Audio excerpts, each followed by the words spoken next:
चलिए आगे इस चैप्टर को कंटिन्यू करते हैं। मेरी तबीयत थोड़ी सी ठीक नहीं है, बीच बीच में कफ आ रही है, तो इसकी वजह से मुझे ये टर्मिनेट करना पड़ गया लेक्चर। ठीक है, तो आगे कंटिन्यू करते हैं। हम बात कर रहे थे टेक्सोनॉमी की। तो टेक्सोनॉमी में जो वर्ड टेक्सोनॉमी है ना, वो किसने कोइंट किया था? ऑगस्टीन पैरानामस डी कैंडोले ने 1813 में ये वर्ड टेक्सोनॉमी है वो दिया था। टेक्सोनॉमी क्या है? थ्योरेटिकल स्टडी है, classification with well defined principle और रूल्स एंड प्रोसीजर्स। ठीक है, Aristotle is called the father of the taxonomy. तो जो वर्ड है वो किसने दिया और फादर क्या है, ये दोनों अलग अलग है, आपको याद रखना है। तो एरिस्टोटल क्या है? Father of taxonomy, classical taxonomy का।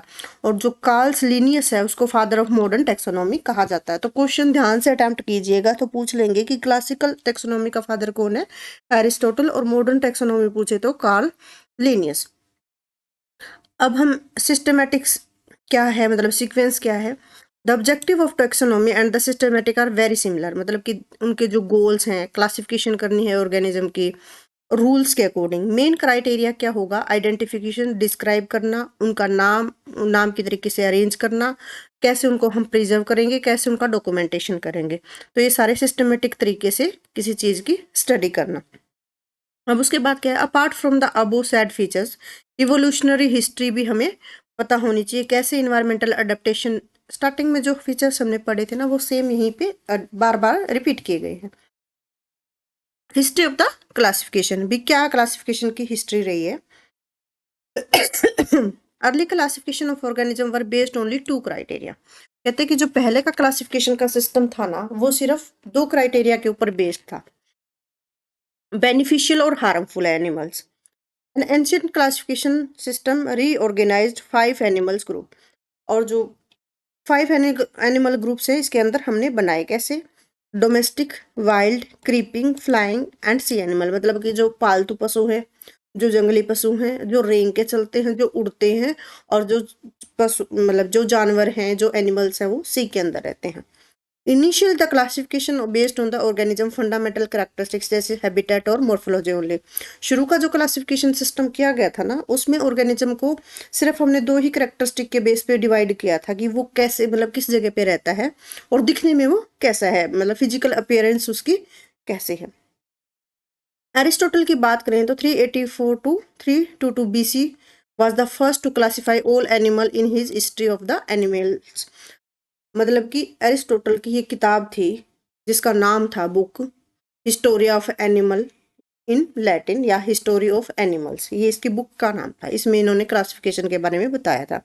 बेसिक क्लासिफिकेशन का अटेम्प्ट इन्होंने फर्स्ट टाइम किया, और लिविंग ऑर्गेनिज्म को 2 ग्रुप में बांटा, प्लांट्स और एनिमल्स को। ठीक है, animals were classified based on the locomotion. Animals को इन्होंने कैसे क्लासिफाई किया? लोकोमोशन के बेस पे, मतलब कि वो चल कैसे रहे हैं, मतलब कि वो धरती पे चल रहे हैं, कि या वो उड़ रहे हैं, या वो स्विम कर रहे हैं। तो वॉकिंग मतलब भाई धरती पे टेरिस्टेरियल जो एनिमल हो गए, फ्लाइंग जो एरियल एनिमल्स हो गए, स्विमिंग जो एक्वेटिक एनिमल्स हो गए, जो पानी में तैरते हैं। ठीक है, based on the other presence or absence of the red blood of the classified animals into 2 as A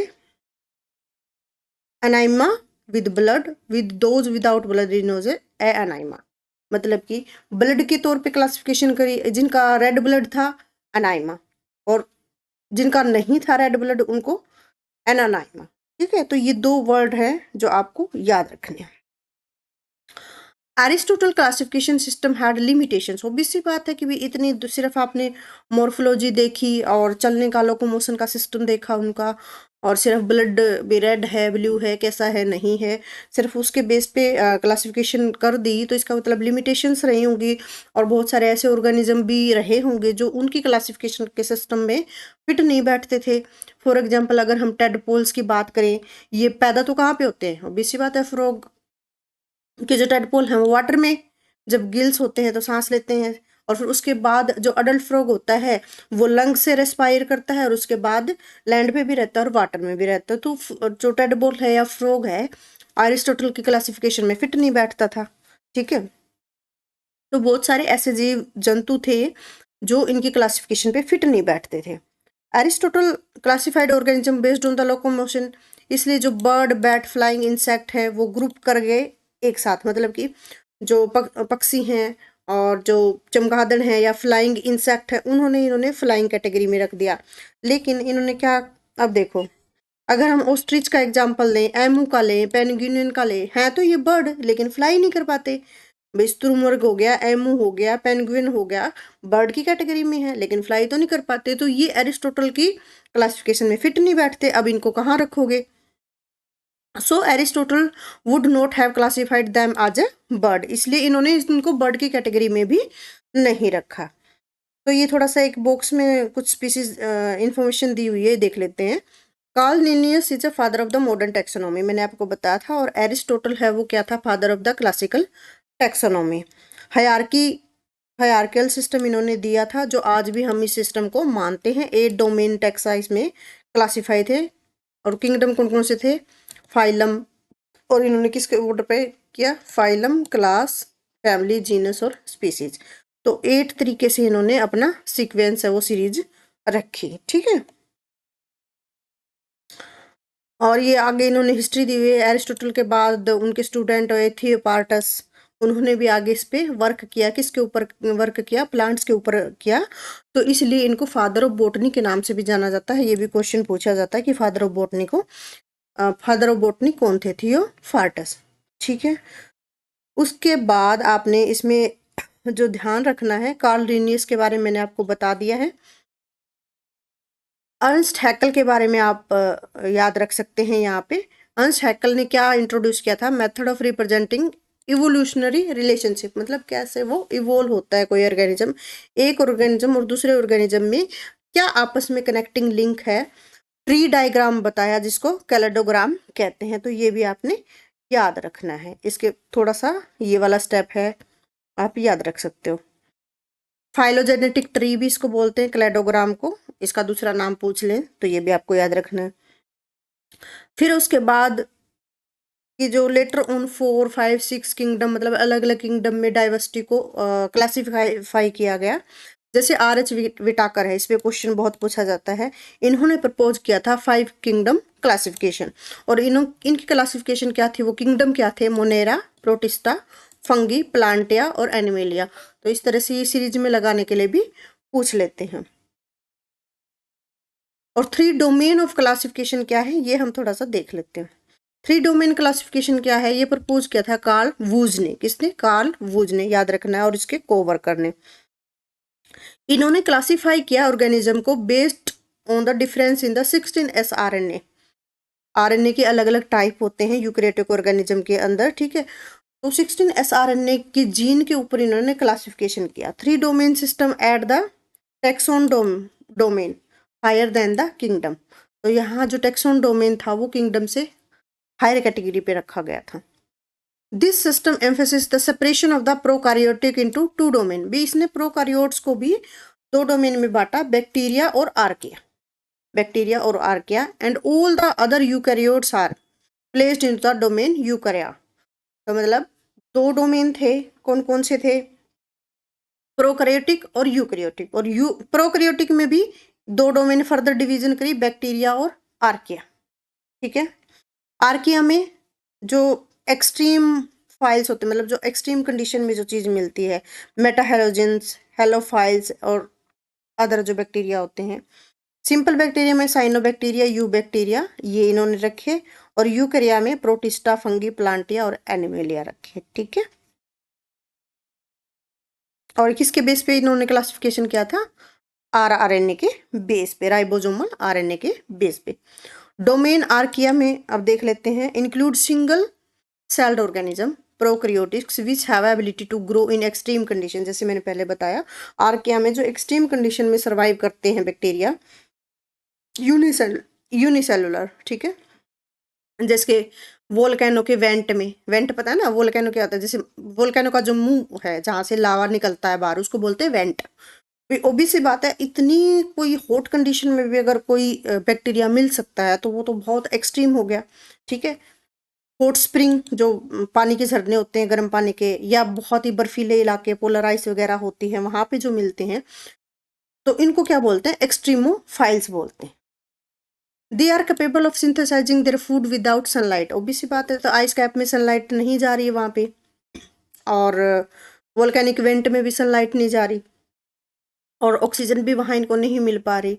by utilising hydrogen sulphide, तो यहाँ पे ये किस केमिकल का यूज कर रहे हैं, हाइड्रोजन सल्फाइड का। पूछ लेते हैं कई बार कि जो एक्सट्रीमोफाइल्स बैक्टीरिया हैं वो कौन से केमिकल का यूज करते हैं फूड को सिंथेसिस करने के लिए। अदर केमिकल जो प्रेजेंट होते हैं वोल्केनिक वेंट में, सम ऑफ देम प्रोड्यूस मीथेन, जो मीथेन प्रोड्यूस करेंगे उनको क्या बोलोगे, मिथेनोजेंस बोलेंगे। कुछ ऐसे होते हैं जो साल्टी इन्वायरमेंट में रहते हैं, तो साल्टी इन्वायरमेंट के लिए, साल्ट के लिए क्या वर्ड यूज किया जाता है, हेलोफाइल्स यूज किया जाता है। कुछ टेम्परेचर पे, बहुत ज़्यादा टेम्परेचर पे सर्वाइव कर जाते हैं, थर्मो एसिडोफाइल्स, मतलब टेम्परेचर भी ज़्यादा है और टेम्परेचर कैसा है, इन्वायरमेंट कैसा है वहाँ पे, एसिडिक इन्वायरमेंट है। ठीक है, तो ये आपको याद रखना है। जिस एग्जाम्पल दिया है थर्मस एक्वेटिकस, ये बैक्टीरिया है which can tolerate high temperature, और इसको हम कहाँ यूज करते हैं, डीएनए पॉलीमरेज एंजाइम है थर्मस एक्वेटिकस, पीसीआर में यूज करते हैं। ठीक है, एम्प्लीफिकेशन, डीएनए की जब एम्प्लीफिकेशन करते हैं तो उस टाइम हम इसको यूज करते हैं। उसके बाद हम बात करते हैं डोमेन बैक्टीरिया। बैक्टीरिया प्रोकैरियोटिक है, हमें पता है।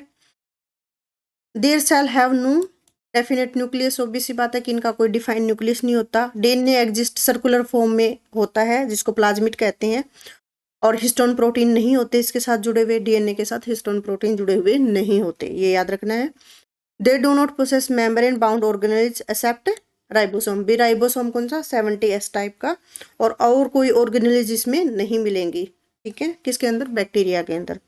Their cell wall contain peptidoglycan, और इनकी जो सेल वॉल है उसके अंदर कौन सा केमिकल मिलता है आपको, पेप्टिडोग्लाइकन। ठीक है, और बहुत सारे जो बैक्टीरिया हैं किसका काम करते हैं, डिकम्पोजर्स का, मतलब फूड को डिग्रेड करने का काम करते हैं।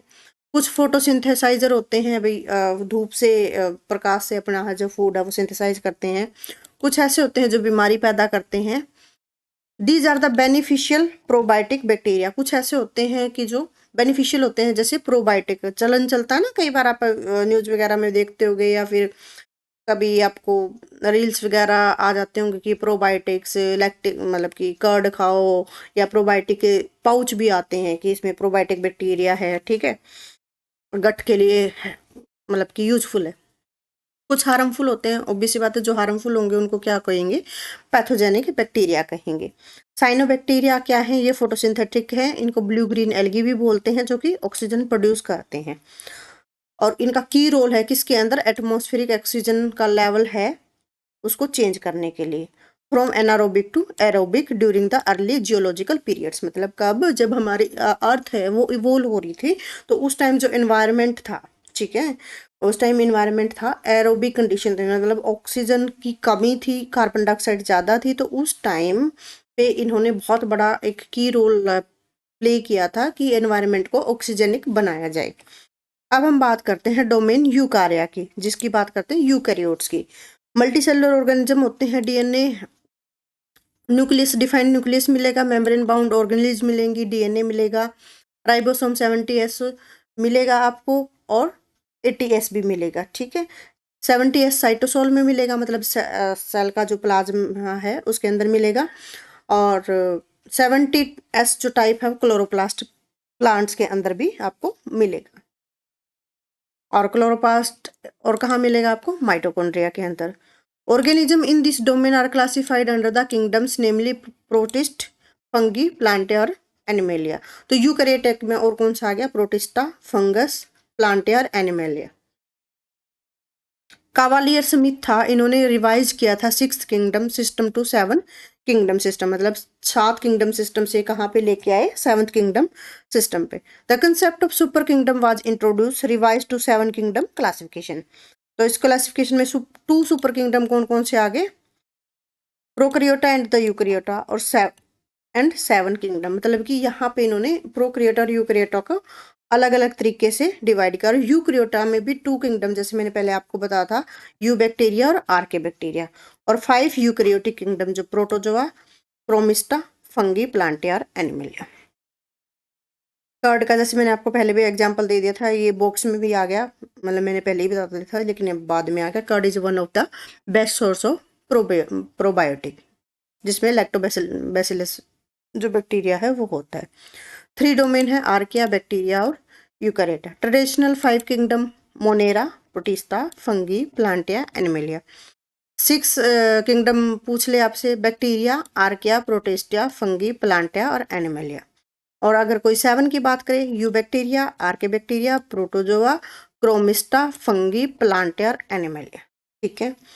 5 किंगडम क्लासिफिकेशन किसके बेस पे की गई? सेल टाइप कैसा है, सेल वॉल कैसी है, बॉडी ऑर्गेनाइजेशन कैसा, और मोड ऑफ न्यूट्रिशन मतलब खाना किस तरीके से वो लेते हैं और पचाते हैं। तो मोनेरा में प्रोकैरियोटिक ऑर्गेनिज्म आएंगे, प्रोटिस्टा में यूकैरियोटिक आएंगे, फंगी यूकैरियोटिक होता है, प्लांटिया भी यूकैरियोटिक होता है, एनिमलिया भी यूकैरियोटिक होता है। ठीक है। सेल वॉल तो नॉन सेलुलोज स्ट्रक्चर मिलेगी आपको प्रोकैरियोटिक मोनेरा के अंदर, प्रोटिस्टा के अंदर कुछ में प्रेजेंट होगी, कुछ में नहीं होगी। फंगस के अंदर सेल वॉल प्रेजेंट होगी, प्लांट में भी होगी, एनिमल्स के अंदर सेल वॉल नहीं होती। बॉडी ऑर्गेनाइजेशन अगर देखो, सेलुलर मिलेगा आपको बॉडी मोनेरा के अंदर, प्रोटिस्टा में भी सेलुलर सिंपल, फंगस में मल्टी सेलुलर प्लस टिश्यू मिलेगा, और प्लांट में टिश्यू ऑर्गन मिलेगा। इसी तरह एनिमल्स में भी टिश्यू ऑर्गन और ऑर्गन सिस्टम, जैसे कि हमारे टिश्यू हो गए, टिश्यू से फिर क्या बना, कोई अंग बिना, अंग से फिर अंग सिस्टम बना, जैसे डाइजेस्टिव सिस्टम हो गया, एक्सक्रीटरी सिस्टम हो गया, रेस्पिरेटरी सिस्टम हो गया, है ना। मोड ऑफ न्यूट्रिशन ऑटोट्रोफिक और हिटरोट्रोपिक, मतलब खुद भी बना लेते हैं, दूसरे पे भी डिपेंड रहते हैं। प्रोटिस्टा ऑटोट्रोपिक भी हो सकता है, हिटरोट्रोपिक भी हो सकता है। फंगाई हिटरोट्रोपिक मतलब दूसरों पे डिपेंड है। प्लांट ऑटोट्रोफिक मतलब खुद ही बनाते हैं। और एनिमलिया हम तो आते ही किस में है, हिटरोट्रोफिक में आते हैं। टेक्सोनोमिक हायरार्की के बारे में बात करते हैं। तो टेक्सोनोमिक हायरार्की में क्या आएगा, सबसे पहले आएगा आपका स्पीसीज। स्पीसीज क्या है, बेसिक यूनिट है क्लासिफिकेशन की टेक्सोनोमिकल हायरार्की के अंदर। सबसे पहले आपको ये पता होना चाहिए। हम ये कह रहे हैं जैसे कि स्पीसीज में क्या है, it is a group of animals having a similar morphological features या ट्रेड, ऐसा ग्रुप ऑर्गेनिज्म का जिनके एक जैसे फीचर्स हैं, और is reproductively isolated to produce fertile offspring, भी वो आगे अपने बच्चे भी पैदा कर रहे हैं। कुछ एक्सेप्शन भी हैं which can produce sterile offspring, मतलब कुछ ऐसे भी हैं भाई जो थोड़ा सा ट्रांसजेंडर टाइप के बच्चे पैदा करते हैं, वो मतलब आगे फर्दर अपनी जनरेशन एनहांस नहीं कर पाते। और ये क्यों होता है, because of mating with a close related species की वजह से होता है। सेकेंड यूनिट आपकी आती है genus. It is a group of closely related species which have evolve from a common ancestor, मतलब ऐसे क्लोजली रिलेटेड स्पीसीज जिनके जो पूर्वज हैं वो कॉमन रहे होंगे कभी। ठीक है, उसको बोलते हैं genus. Some genus is only one species is called monophytic, भी जिसका एक ही वो है, क्या कहते हैं, स्पीसीज है, उसको बोलेंगे मोनोफाइटिक। और ज़्यादा है तो उसको पोली टाइपिक जीनस बोलेंगे। ठीक है, पोली मतलब मैनी, मोनो मतलब वन। ठीक है जी। उसके बाद आएगा family. A taxonomic category which include a group of related genera with less similarity as compared to genus, मतलब फैमिली में जीनस और स्पीसीज के कंपैरेटिव में लेस सिमिलैरिटी आपको देखने में को मिलेंगी। ठीक है, जैसे जीनस फेलियस कैट्स। अब कैट्स में आपको क्या मिलेगा, अब देखो, एक तो घरेलू बिल्ली होगी, एक आपको लोइंस देखने को मिल सकता है, उसके अंदर टाइगर, लेपर्ड्स, ये सारे हैं क्या, है तो इनका जीनस।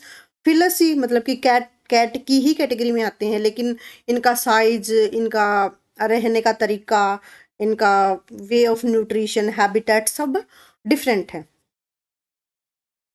ऑर्डर की बात करें, this category include assemblage of one और मोर रिलेटेड फैमिली, मतलब एक या एक से ज़्यादा जो रिलेटेड फैमिली हैं और जिनके अंदर कुछ कॉमन फीचर्स हैं, उनको हमने क्या कर दिया, क्लोजली अरेंज कर दिया, असेंबल कर दिया।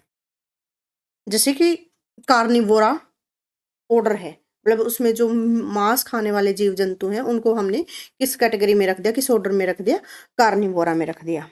अब हम क्लास की बात करें, दिस कैटेगरी इंक्लूड वन और मोर रिलेटेड ऑर्डर, मतलब कि इसमें हमने ऑर्डर की बात करी। कैटेगरी क्लास के अंदर हमने क्या किया है, ऐसी कैटेगरी रखी हैं या ऐसे ऑर्डर रखे हैं जिनमें क्या है, सम कॉमन करेक्टरिस्टिक्स हैं।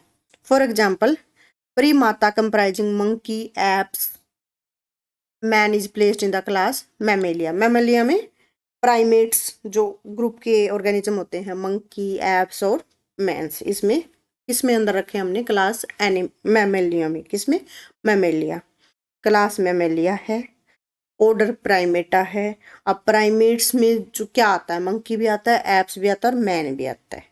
ठीक है, तो एक से ज़्यादा ऑर्डर हमने रख लिए, लेकिन क्लास इनकी सिंगल रखी, मैमेलिया। आई होप आपको समझ आया होगा। जैसे अगर ये थोड़ा सा बता रखा है, मेल हॉर्स को और फीमेल डोंकी को अगर क्रॉस करवाते हैं तो हिनी प्रोड्यूस होती है जो कि स्टेराइल होती है। मेल डंकी और फीमेल हॉर्स को अगर क्रॉस कराओगे तो मूल होगा जो कि स्टेराइल होगा, मतलब आगे बच्चे पैदा नहीं कर पाएगा।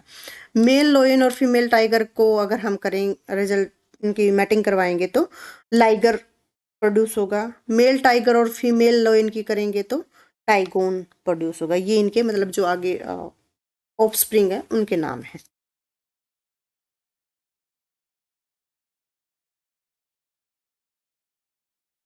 तो इस तरह से ये जो चैप्टर है हमारा ख़त्म होता है। अ, बहुत सारी इन्फॉर्मेशन इस बुक में दी हुई है, इसीलिए मैंने ये बुक है वो चूज करी है। और इसी तरह से आगे हम कंटिन्यू करेंगे नेक्स्ट चैप्टर को।